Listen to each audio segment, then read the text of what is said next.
My name is Sean Duncan. I run the Utah or the Salt Lake City JavaScript Learners Group. For those of you who don't know, Utah.js also hosts a conference. It's in September. The call for proposals is open. So I'm going to talk to you about how I put together a presentation. If you're interested in putting together a presentation, you can speak to me about presenting here, or you can put one forward for Utah.js conference. The first thing that I do when I'm putting together a presentation is I go through and I do quick Google searches to find out if there's been anything since I last worked with whatever it is that I'm presenting on that I need to know about. Like what do I need to come up to speed on before I do anything else? And one of the interesting things, I will frequently hit MDN. MDN is one of my favorites. Is I hit MDN for responsive web design. So this is what I search for. And when I click on this puppy, and if you paid attention to the URL, you might have noticed it. You'll notice it goes to progressive web apps. So does anybody want to talk about the relationship between progressive web apps and responsive web design? Go for it. You can use, it doesn't have to be single-threaded anymore. You can actually use CPU, multiple cores. Okay. Anybody else? No. Okay. So progressive web apps assume that when you design, you are starting with a lowest common denominator. Mobile, maybe not have JavaScript, maybe have a bad network connection, and you build up from that set of assumptions. And so you'll add in the ability for JavaScript, but you've got a fallback if somebody doesn't have JavaScript. You add a fallback in if they don't have multiple threads, but you can add multiple threads in if you want to. Yes. Yes, so progressive web apps, you have to have them for them to be a full-blown progressive web app, and they're really cool things. Progressive web apps in general, though, you have to assume that lowest common denominator and you build on top of it. So what does that have to do with responsive web design? Anybody want to take a stab? No. OK. Anybody want to take a stab at what responsive web design is?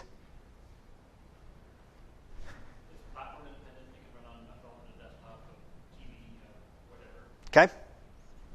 It's a web app that will adapt to the input that it's taking. OK. That will receive data and respond. OK. So mostly yes for both of those. The core focus on the responsive web design is actually on the design of the actual interface. It's a lot of the UI stuff. One of the other things I do when I'm working on a presentation is, after I've kind of caught up to make sure I know what's changed, I go through all the resources that I've bookmarked over the years, because I've bookmarked them for a reason. They tend to have either been useful in helping me understand some concept. They provide a great reference for when I come back to something that I haven't touched in a while. They provide great examples, that type of thing. So one of the sites that I frequently will come back to for responsive web design, and I will be posting all of these links, just so y'all know, is Media Queries. And that will make more sense why that is named that in a second. But these are literally just web pages that are designed responsively. So here on the left, you've got a nice thin mobile design. You've got a tablet design. You've got a more typical web design. And then you've got a widescreen design, right? So in this case, we went from two very clear sections with a header and a footer. I've got 4 cards here and 8 cards there. And over here, I don't know if they've actually broken this up into the 2 sections, but I can see that those 4 cards now, instead of being displayed horizontally, are being displayed vertically. The next one down, it has images for tablet and up. It doesn't have images on the mobile. Something similar for the next one down. Does that help clarify a little bit what responsive web design is? So it's not responding to the user input, it's responding to the browser's request. It's responding to the type of environment that it is in at the moment. So pretty much it's a website that without changing the website itself or having to reload anything, if you go from a computer screen to an iPad to an iPhone, it will respond to the size of the screen without having to submit any requests. Correct. Okay, so another term that you will frequently see in conjunction with or talked about it in the same vein is mobile-first design. And I've got the answer up here, so I'm going to let somebody answer, and you can use my notes as your guide. So what might be some of the differences between mobile-first design and responsive web design? The internet speed. Okay. Anything else? I think mobile design, aren't you, like if you're going to design, create a website from scratch, you're going to start off designing it for a mobile device, and then instead of using media queries to make the website smaller, you're using media queries that react to a larger screen, and the native state of the website is a mobile screen, right? Correct. So I will say some people will take it very dogmatically, you design for the mobile first. Others are much more, as long as you are accounting for all the different designs from the beginning, it's still mobile first. But the key there is with mobile first design, you are always including the mobile in that initial design spec. And you are also including constraints that are unique to the mobile environment, namely network reduction and hardware reduction, right? So, we've looked at the media queries, and I highly recommend when you are doing design that you check out that media queries page. I'm going to show you my personal portfolio, and I will tell you that this thing is really, really out of date.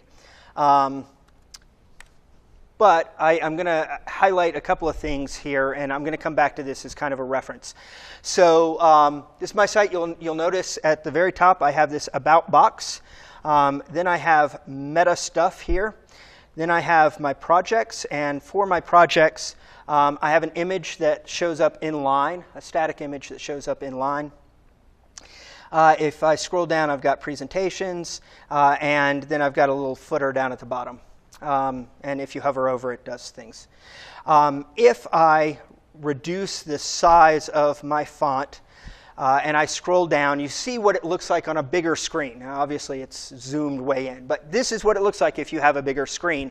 And so now you'll notice that if I hover over, I've got interactive GIFs that kind of highlight what's going on, little arrows that point to which entry these are relevant to. And if I zoom in, I think I can do it by zooming in. I'm going to show you a more elegant way in a second. Yes, you'll notice that the card at the top is gone now. But if I scroll all the way down, I now have a contact that's really simplified at the bottom. Okay? So those are basically the three layouts that I did for my site.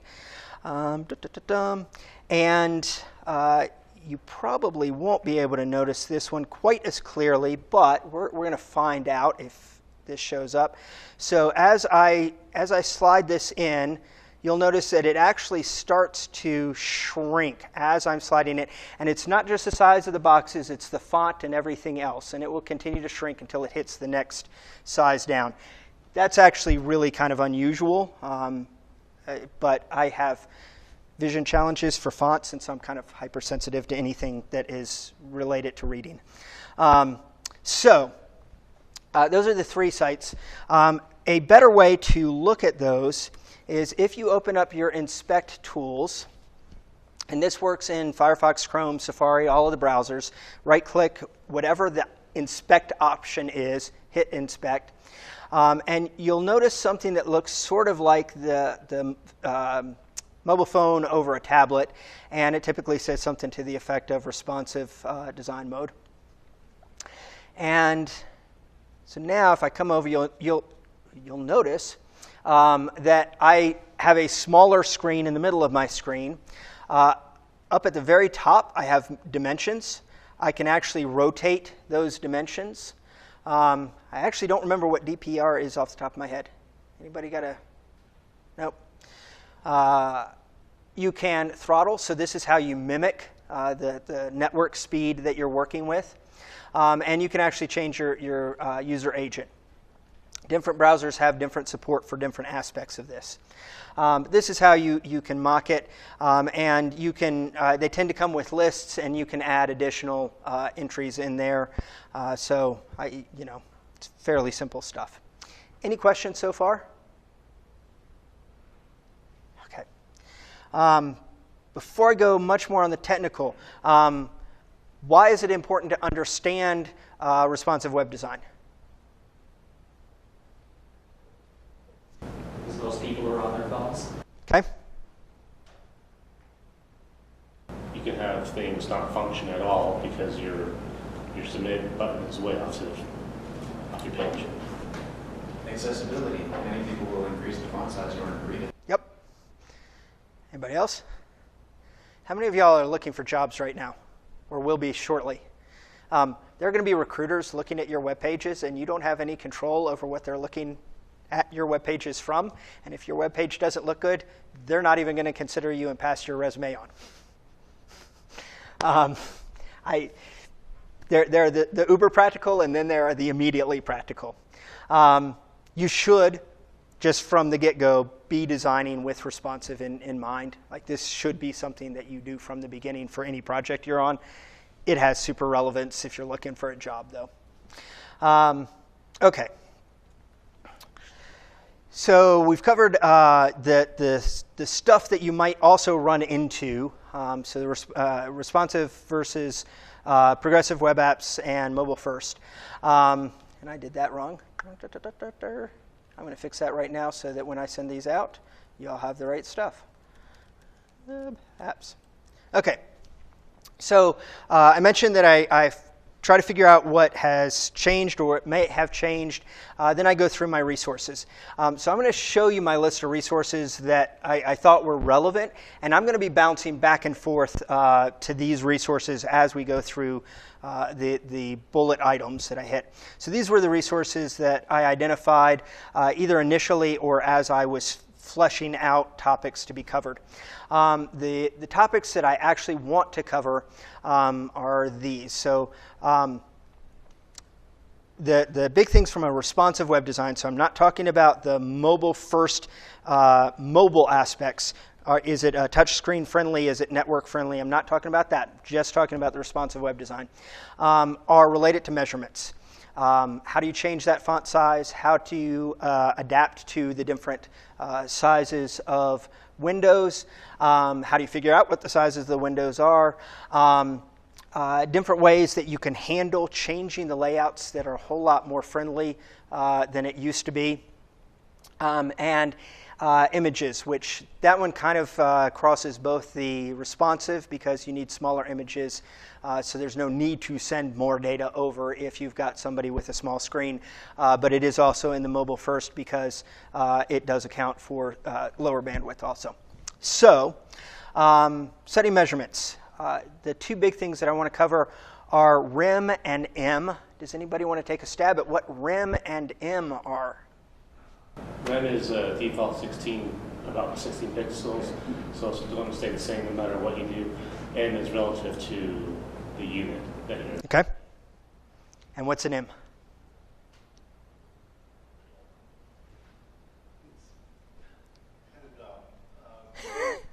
It changes. You can set an M to anything you want, and the rest of them scale according to that what the M is. So if you want to, you can theoretically change all of your measurements with one command, but why would you want to do that? If you're visually challenged. That's why you want to. Let's do this. So what I didn't hear mentioned is em is actually a typographical term. There is also ex. And they are, for M, it is the width of the letter M in whatever font you are currently using, hence M. And X is the height of the letter X in whatever font you are currently using. You will very, very, very, very, very rarely see X. I don't think I've ever actually seen it in production. M is very, very widely used. And rem is relative M. And so essentially you can set rem at your base level, and this is where it comes into accessibility. If your user has increased their font, it will go off of their font, and then M's will adjust according to whatever their parent size is. So let us do a quick demo. So I'm going to do new. I'm going to go ahead and save this as index.html. HTML. And while I'm here, before I go too far, first off, I'm going to kill our main, because we're not going to be doing any JavaScript, despite this being a JavaScript group. One of the other things that I had a note about, can y'all read that? OK. Yeah, is that good in the back, too? OK. Anybody want to take a stab at what the line is for line 7?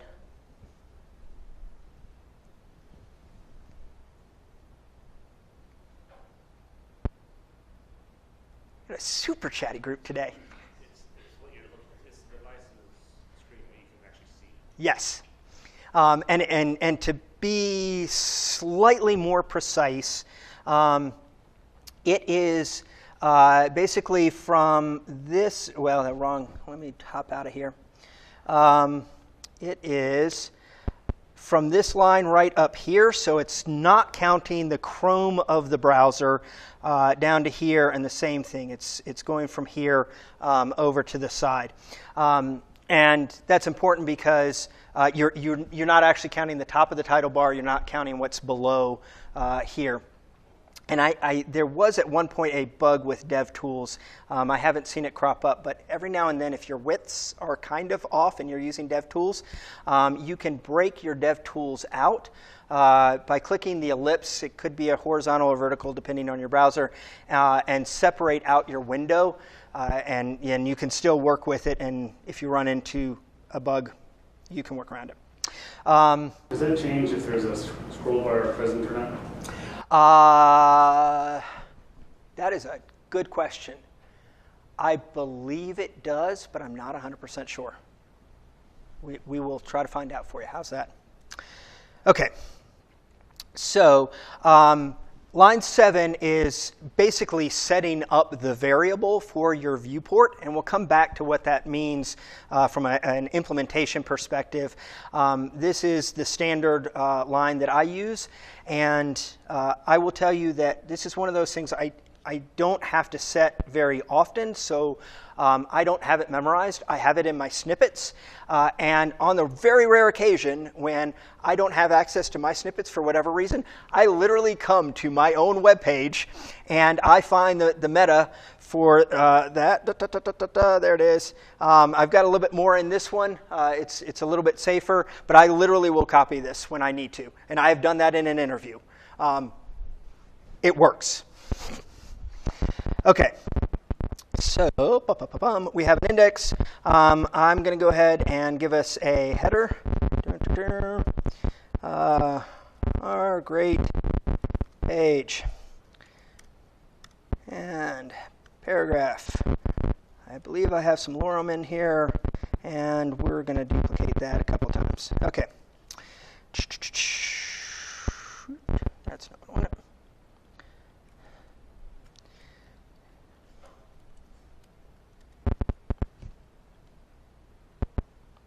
OK, so here is our great page. Y'all are really excited about this, aren't you?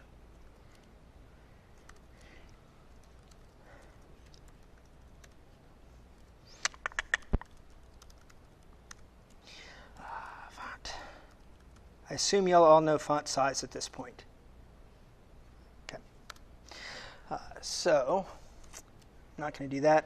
I'm going to set our base at 16M. For the moment, or sorry, 16 pixels at the moment. What's that? Yeah.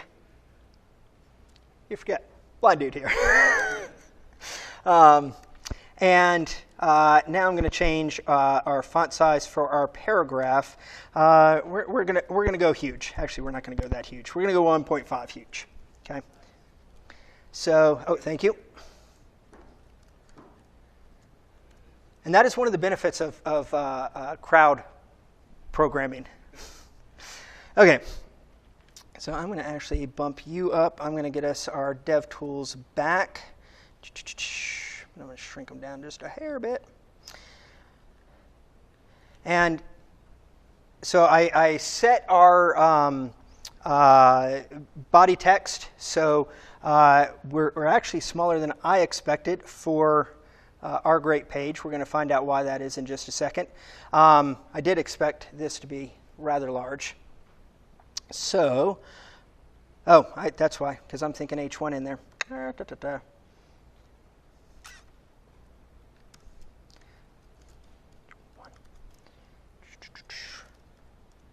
No, that was an interesting help.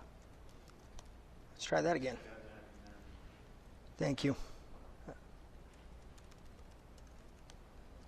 I'm one of those people, I don't like actually live coding because I do stupid stuff and my brain does not catch it. It knows where it wants to go. Okay, so if I come down here, you will notice, come on, there we go. Actually, this one doesn't do it. I believe Chrome will actually give you the measurement in pixels as it's been calculated. Might be able to see it over here. I cannot see it over there. But this 1.5 is taking what the normal font size would be, which would be 1. And I'm not even sure what I just did. That's awesome. Paragraph. That's what I expected. So that is 1M. That is your standard default paragraph size. And what I've said is make it 50% larger than that size. Okay. Questions? Good. Okay. So that's M. Rim you only want to set once. And so I'm going to do a 1.5 rim up at the body level. And you'll notice that changed both sets of fonts. So that when you do at your body level, you only do your rim once at the body level, and then you do M's based off of that. Okay. Okay. So that was our rims and our M's. I showed you how to basically set up the viewport so that we are getting those measurements. So let's go use those measurements real quick. So if I wrap this middle paragraph in a div,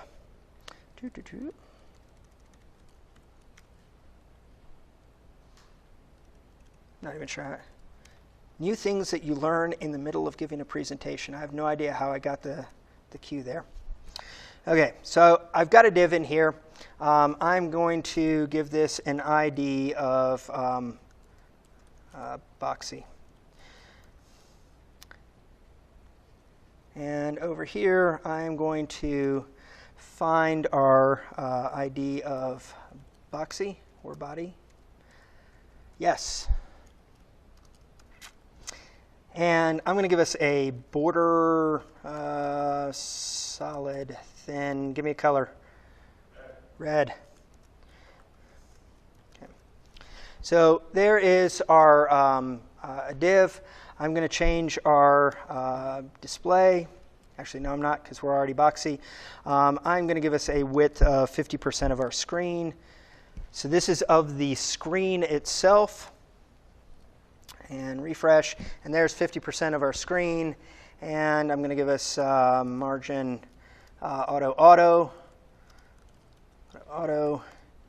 And let's hope that works. Does anybody know why the margin auto works?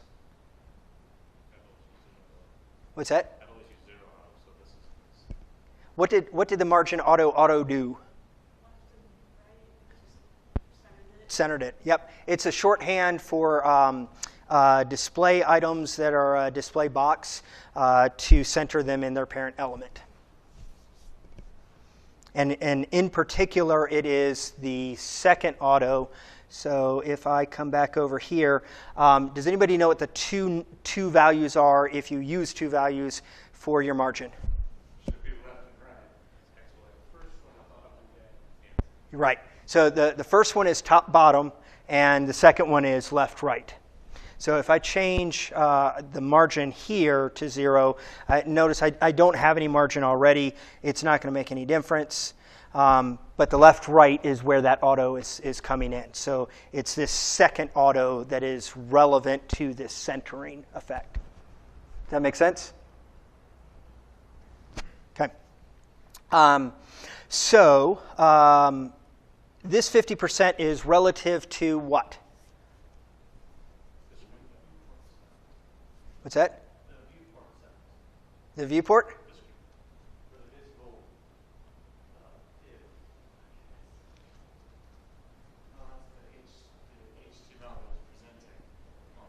Correct.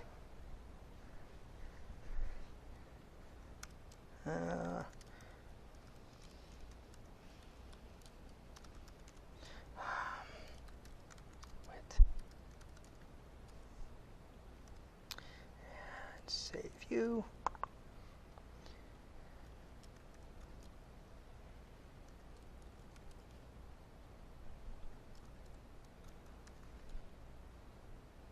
Anybody want to take a stab at what's going to happen?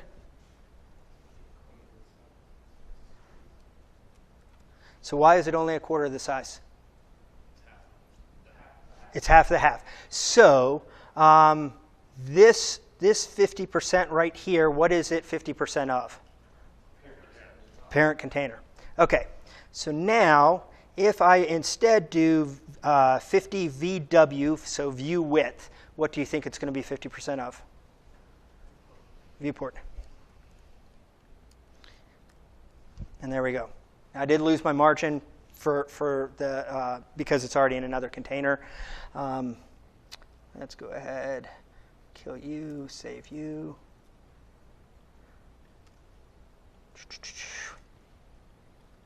I don't have linter auto correcting here.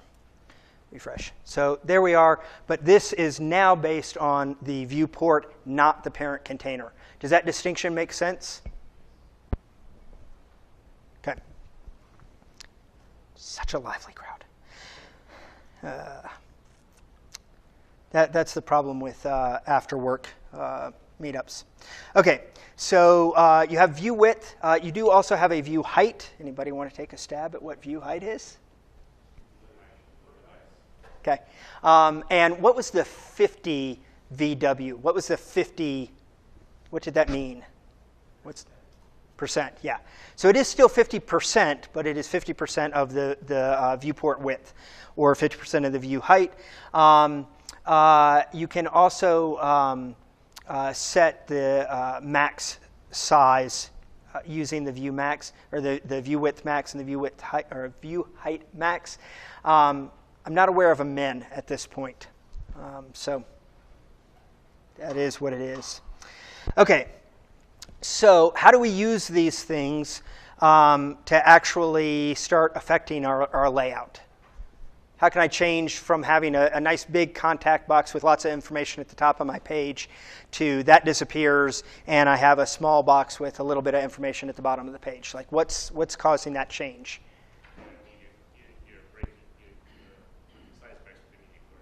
Okay. So we've heard media queries several times, once in reference to a website which took its name from the other thing. And I'm actually going to bounce back to mine again. And this is where last-minute presentations are super fun. Style. Because I actually haven't looked at this in a while. Okay. So this is what a media query looks like. So first off, it's in the CSS. I tell it media. There are a handful of different things that you can pass to it. So I haven't specified whether I'm talking about a projector, print screen, a screen. I've simply said anything with a minimum width of 1600 pixels. And so it's using that as kind of a filter. And then within that filter, and let me slide this over. Within this filter, I now can take over other aspects of the page. So I'm overriding whatever the default was for the ID of content. I'm changing it to an inline block. I'm giving it a maximum width, giving it a baseline width. I'm setting the left and right margins rather explicitly here. And the background color, you may be wondering why I did that. I've been doing CSS long enough that these tools did not exist when I started. And so I will frequently use border colors and background colors to help me identify different parts of a web page. And that's where I left that in. OK. So does the high-level concept of a media query and how you might use it to control your CSS presentation kind of sort of make sense? At a really high level. OK. So let us come up with a change to our page. What do we want to change about our page based on size? Anybody? Let's see. Let's make boxy display or not display. How's that? That work? OK. So one of the things that I frequently forget is there is a specific order to media queries. So again, I come back to my own site because I know this one works, and I know I've notated it. So notice I start with widescreens, and I start with a minimum. So I can tell you that that's going to accept any screen any bigger than that 1600, and I don't have to worry about it. So this is where we will start, and it's as far as we're actually going to go today, but we're going to go with a smaller size. So I've got 1600 up here. I've got a couple down here. Let's go with a max width of the 330. That'll give us a nice change. So find max, wrong, find max width 3. Are you not going to find me? There we go. 3, there we go. So I am literally just going to copy that line right there for our demo. I'm going to bounce over to our boxy. I drop that in there. Boxy, display, none. And just so y'all can kind of sort of see what I'm doing with the background colors. Body, background, color, purple. Purple it is. And when you are using the background colors, it really doesn't matter whether you can actually see what's going on the screen. You're using it as a dev tool at that point. OK, so I'm going to bounce over to our page title. And I'm going to do a refresh. And notice no changes there, but the second I go into mobile mode, we get our nice bright purple background, and I now only have 2 paragraphs. Does that make sense? Can you all see yourselves using this for stuff you're working on? OK. OK. So that was our rem, our m, our viewport, our view width, view height, view width, max, view height, max, media queries. Next thing, so there are more elegant ways to handle media queries and layouts than, or to handle changing layouts than just media queries. The 2 big ones are Flexbox and Grid. How many of y'all have heard about Flexbox and Grid? OK. If you had to work with CSS before Flexbox and Grid, you have a respect for them that those who follow don't have. They rock.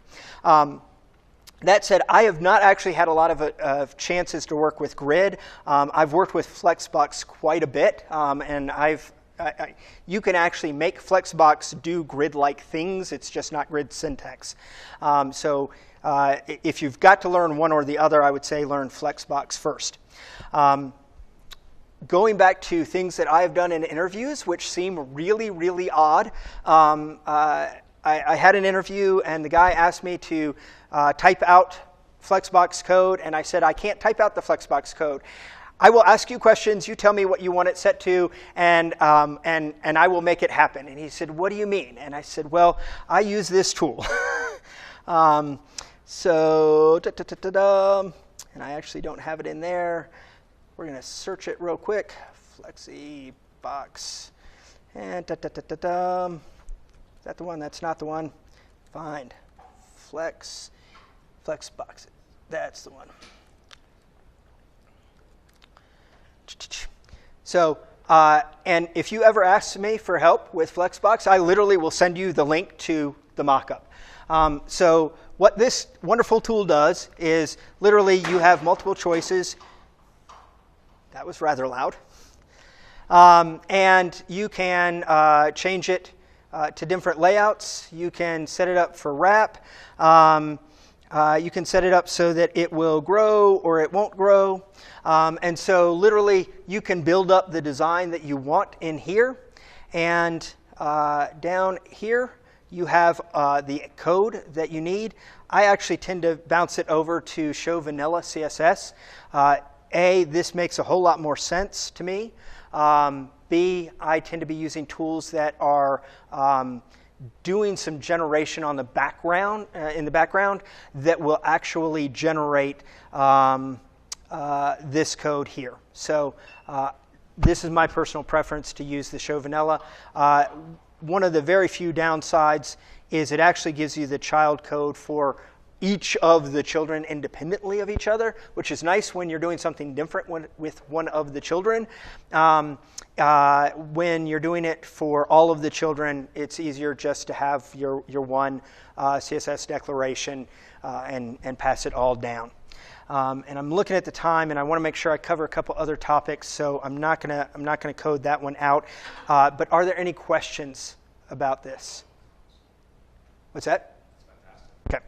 And I will say that I've included a ton of other Flexbox resources also. They're all really helpful. The next layout tool, and just like I was able to display or not display Boxy, you can do the same thing with a different Flexbox layout or a different grid layout. Okay. So, does anybody want to take a stab at the difference between Flexbox and Grid? So Grid is a layout system. It's not designed to be, whereas Flexbox is one-dimensional. It's either width or length or height. Grid is like taking a piece of paper, drawing it out where you want everything to be. Yes. Was there? Same thing. Okay. And I will add to that the most practical advice I've been given, if in doubt, with Grid, you're drawing the outline, you're giving it sizes. Those sizes aren't going to change. And with Flexbox, you are giving it kind of a guideline, and it's going to wrap or not wrap according to those guidelines. And so there are more calculations going on for the Flexbox. There's more overall layout for the Grid. Grid is a two-dimensional control, where Flexbox is a one-dimensional that will grow as it needs to.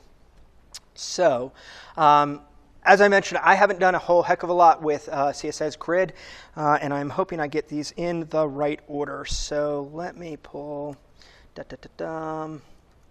up. That is, yeah, this is the super simple one. So this looks a whole lot like Flexbox. And actually, let me bounce over here, bounce back real quick. So when we're talking about it wraps or doesn't wrap, if I start to add in additional elements here, and I'm going to bounce this back over so we can see. Well, actually, you can see it there. See how number 6 rolled over?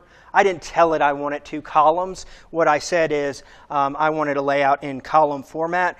And if we expand past the available boundary, it's just going to automatically wrap and grow in the other direction. So with a column, it's going to expand in width.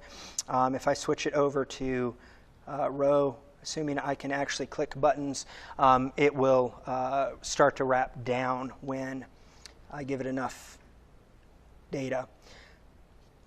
So there it is wrapping over with the row. So I did get rid of you. Okay, so this looks an awful lot like the Flexbox. The difference is this is a hard. There are 3 columns, there are 3 rows. Whatever you put into item 5, it's going to be smack dab in the middle, no matter what your overall size. So that's one tool for super, super simple. I believe this is, nope, that's that one. I may not have gotten the other one.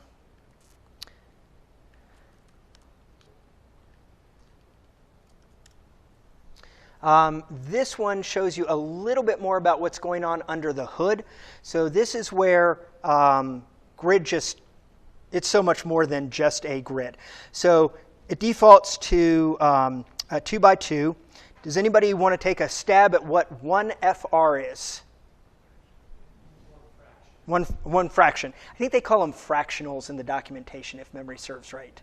But yes, it is 1 fraction. If I change this to 2 fractions, it'll be double the width of the one to the left. So basically it says I need to figure out 3 units, and this is 1 of those units, and that's 2 of those units. I'm going to go ahead and add another row, and I'm going to go ahead and add another column. And this is really kind of the magic of, so I am going to click this region, and this tool, it's a really cool tool. However, it's got an oddity. So I'm going to name this one header. I'm going to say OK. And I'm going to go with purple, and you do want to go with simple colors to remember here. You're not actually outputting those. And you notice it says click on the top left corner, then bottom right corner of the area.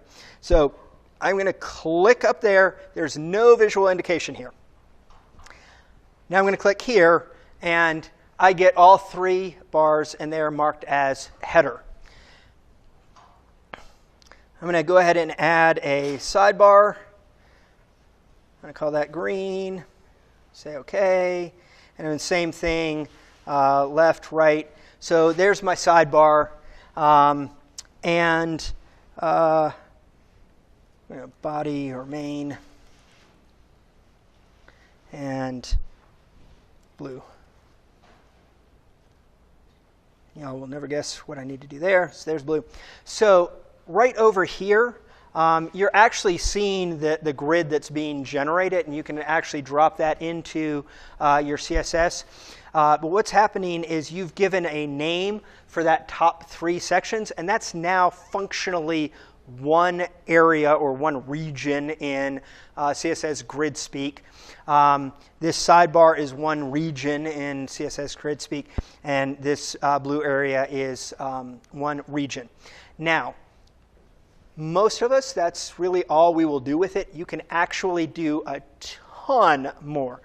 Oh my goodness, you can get so crazy complicated. Like literally, I can say I want to go from half of this to a quarter of this and half the height, and you can get crazy with it. Absolutely crazy. I am hoping that I saved it in here, but I am not seeing it. There's another tool that I am going to send out if I can find it. Find it again, rather. And it actually has a lot more options. It's kind of overwhelming, but it's a generator. These 2 are simple generators. The other one that I found was way more complicated. It actually lets you do the complicated stuff. So that's Grid.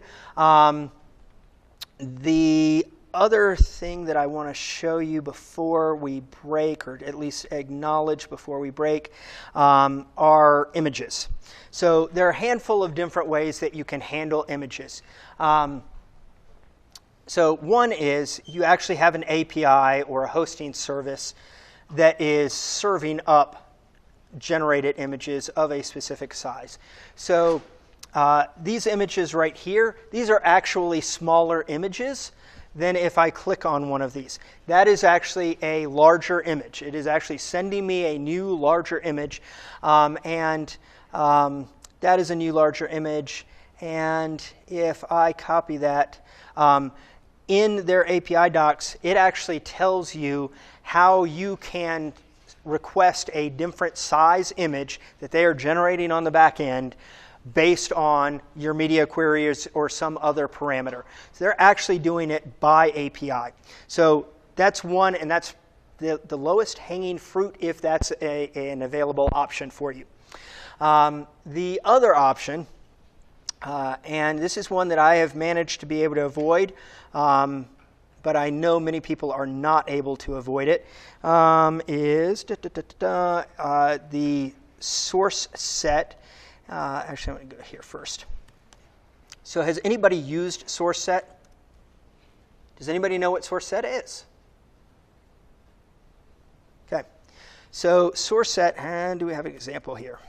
Source set. I don't know if there was an example in here. That's not a good example.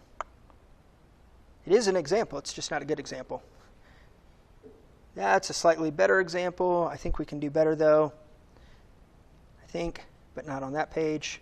So we will go to this one.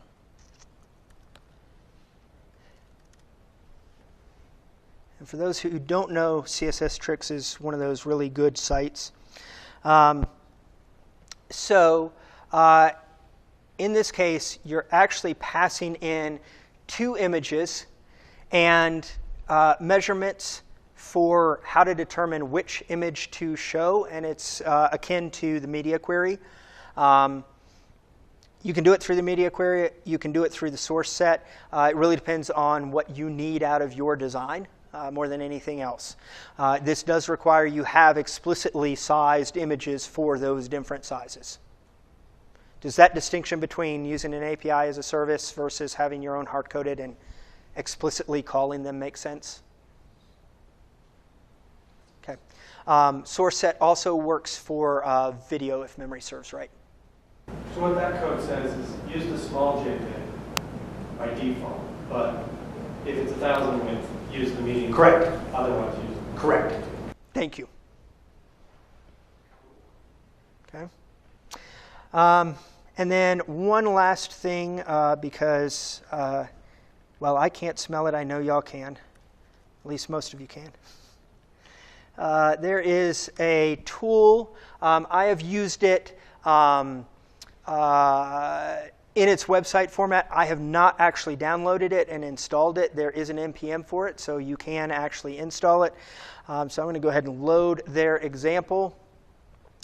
And I'm going to screen up here, and I'm going to minimize that. And apparently the network is starting to slow down. And I'm going to go ahead and shrink my font just a little bit here so that you can kind of get the effect. But what they've done is they've taken some common sizes, and they basically have one setup so you can actually see the different sizes all at a glance. Now it is really targeted toward phones and tablets, but it is a good way to see multiple sites at once. Cool. Or multiple resolutions at once. Any questions y'all have about responsive web design? Any questions y'all have in general? You may have gone over this, but at what point would you use media query versus like source set? I am an old fart. So I default to what I already know. So I would default to media queries. And when that hasn't been available, APIs have been available. So I haven't made it to the point where I thought source set was a good solution for me and my situation. I tend to do layouts that are fairly consistent. So I do a mobile-friendly site, and the media queries are all going to be that. I'm changing enough CSS that it makes sense to do it that way. If I was doing something where, let's say it was all Flex, I wasn't changing what content was available, I wasn't changing sizes of fonts, I was using IMs that were friendly at all sizes. And so basically the only thing that I was changing would be the images. I probably would consider source set at that point. In this example here, the background image, is that different background images, or are they? I honestly don't know with that one. I believe it's the same image.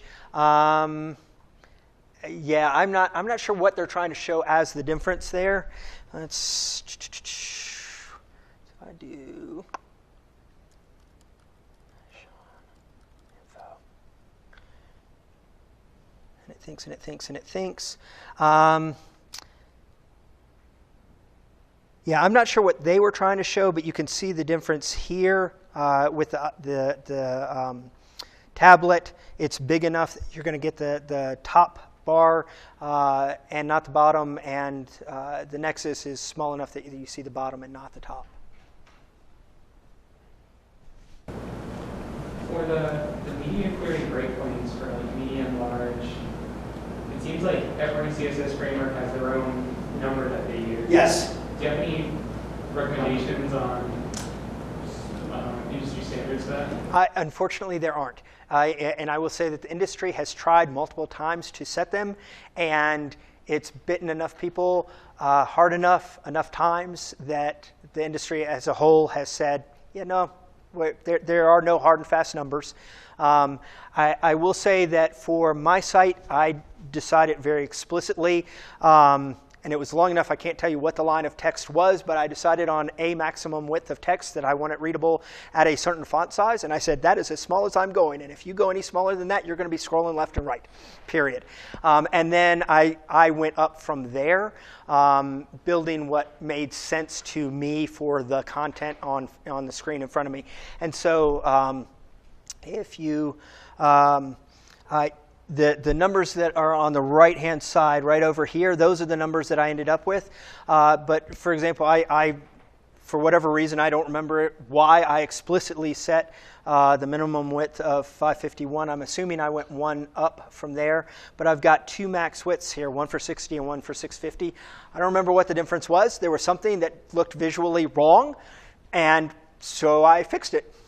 And now it moves smoothly through all the sizes. So it doesn't matter what size you pull it up at. It's going to look good. Now, there are situations, and you'll notice that I don't have a lot of images. And the images I have, you see the whole image. I'm not trying to do any clipping. I'm not trying to do any limitations. I can tell you there's an image. So the company that I am currently working for has a product where people fill out a survey. And the very first screen of that, and then from that point on at the top of every screen, there is a banner image. And the designer designed it for one size. That's not a good thing. Don't do that. And very explicitly wanted certain things in this banner image. Unfortunately, when you go to subsequent screens and we suddenly have a smaller height, we can't show all the things he wants shown on the top and the bottom and still have a full width image. And if you go down to mobile on that first screen to have all the things he wants left and right, you don't have it as tall as he wants it to be. So those are things you need to think about as you're designing for images, and those are times when it might be useful to have different images outright, or at the very least have an image that's big enough that it's not going to impact you if you lose top, bottom, left, right. Did that answer the question? Okay. Any other questions? Okay. I am going to send out my notes. I didn't go over all of the resources that I listed. So there are more resources in the notes that I will send out. And again, I focused on the responsive web design. If you're looking at mobile, you need to also account for your pipeline, your memory requirements, your touch controls, that type of thing. So, and you can mimic a lot of those through this responsive design tool in your browser. Okay, and Progressive Web App does a whole lot more.